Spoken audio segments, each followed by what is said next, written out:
Hey everyone, my name's Elaine, and today I'm going to be talking about a game that's, dare I say, epic, because it's epic. The card game. Wow, Robert Downey was really lacking in the creative name department. I mean, really epic? Anyway, I'm going to be talking about this with my buddy Jeremy and more, who's going to tell you how to play right now. The Epic card game is a great way to get that TCG feel, that gameplay feel of a TCG game without all of the extra added expense and complication of deck building within a TCG. Cards in Epic are part of one of four factions. You can see these factions indicated by the symbol in the upper left-hand corner here and the color of the card. They will also cost either 1 gold or 0 gold. You start the game by choosing one of the deck construction methods, whether that's constructed, draft, or randomized set of cards. As stated before, your cards are of different factions and they have different costs here. So this one costs 1 gold to play, this one costs 0 to play. You can see there are champion cards, and then there are also event cards. Those have different ways of playing them, and I'll go over that in a little bit.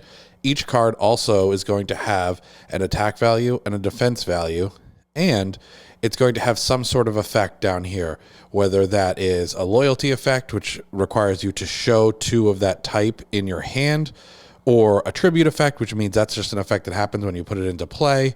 It could have something like regular effects here, that when you play this event, it's going to have this particular thing that happens, or something like Blitz. Blitz is going to be something that allows you to get around the deployment phase, meaning it's able to attack or have its initial effect happen right after being played. You can see here, this is a tapping effect. It allows you to flip the card sideways and tap it and give you an additional effect. Before I get too deep into card effects, I just should discuss the fundamentals of the game. Once you have your deck, whether you're doing constructed, randomized, or draft, you are going to be dealt 5 cards to start. There's mulligan rules that allow you to take health away in order to redraw cards.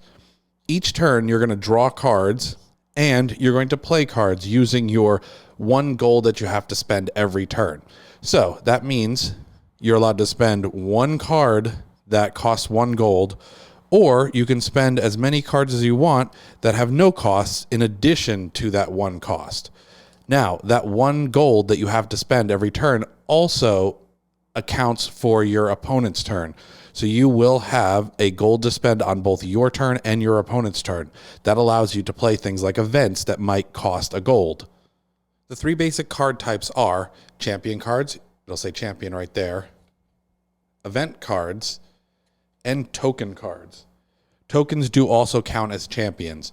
The big thing about tokens is they're usually projected by other card effects, and they will be placed on the board, and if they are destroyed, then they will just go back into this stack.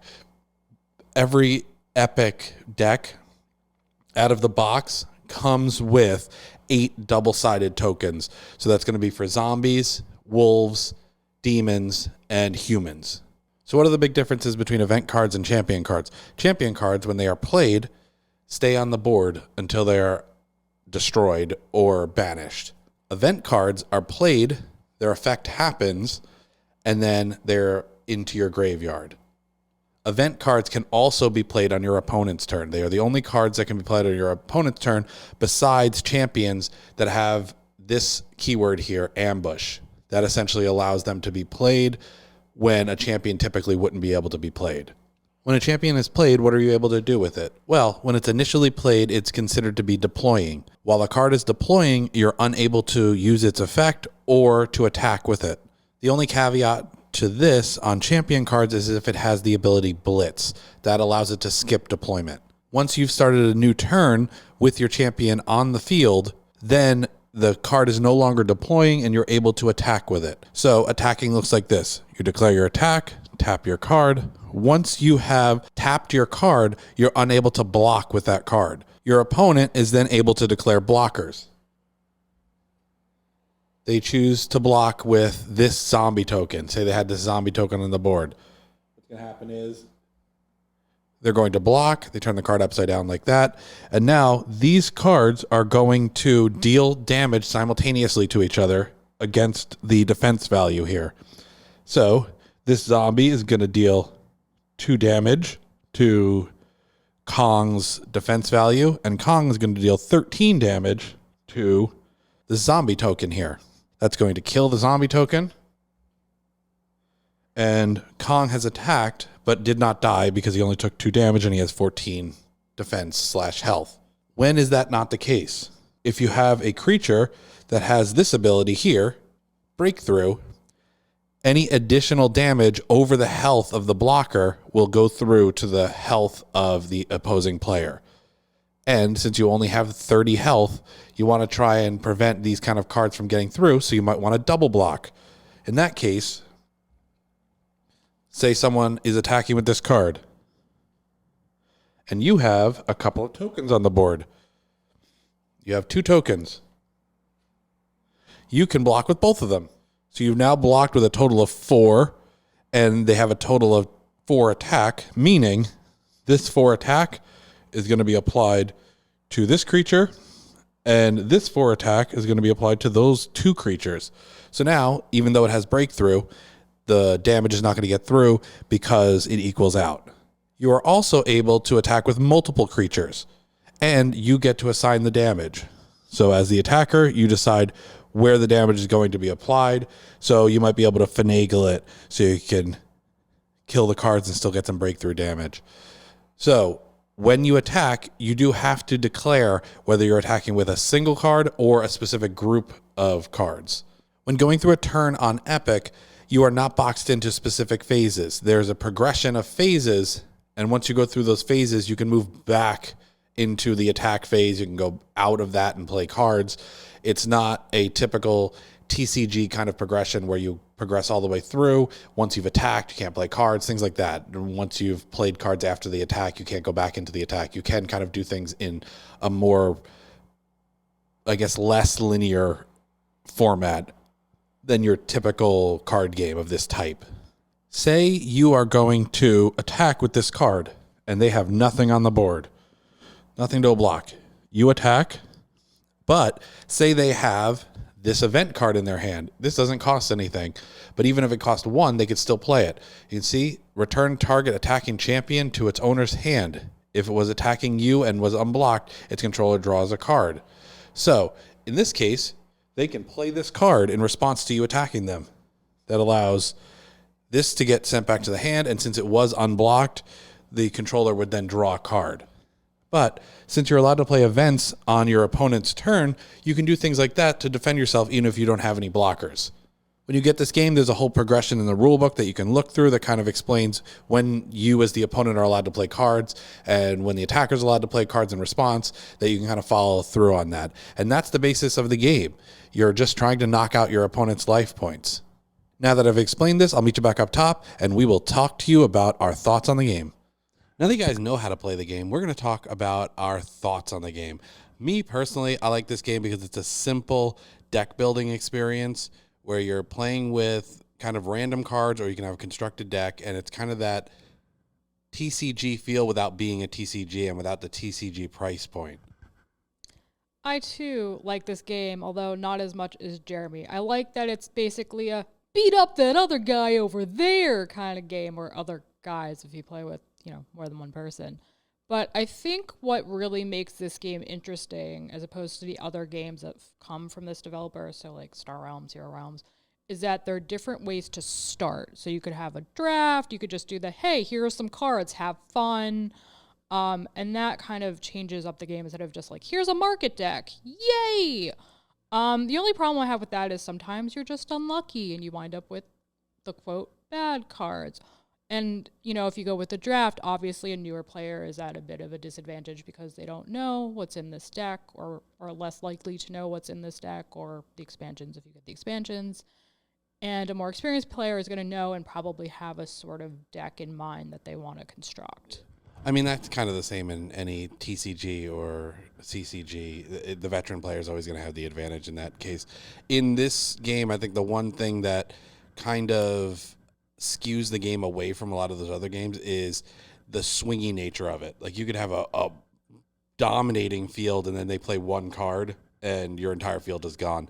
And when you're doing the randomized aspect where you're just getting random cards, it can kind of break down to who gets enough board wipes to be the last one that has cards on the board. The one thing I will say about this game is the artwork's okay. Like in terms of the style, the card quality is pretty decent. The colors are pretty crisp, and this game does have a pretty good app, which I've spent a lot of hours playing. And you can play all the different modes. You can build your own deck. You can do the random cards. You can do the draft, everything like that, and play with other players. So if you're somebody who wants a game that they can have a paper tabletop experience, but also have that app experience, that's pretty good. Any final thoughts on the game? Biggest thing about design that I don't like is, why do you keep doing this box type? It gets dented and messed up, and I do not like it. Yeah, there are other games coming in that kind of box too. Drives me insane. So work on the box. The other thing I like is that there are expansions, so you can add, a lot more depth. They seem to keep coming out with them periodically. Maybe not as much as a newer game like Star Realms, but there's always more. The thing that I'm not the biggest fan of, though, or actually I lied. I kind of do like it. I go back and forth on whether or not I like it depending on, my options, is that because you only have like a limited amount of, I think it's called energy. Gold energy. It's always one or the other. You can't do this long string of stuff.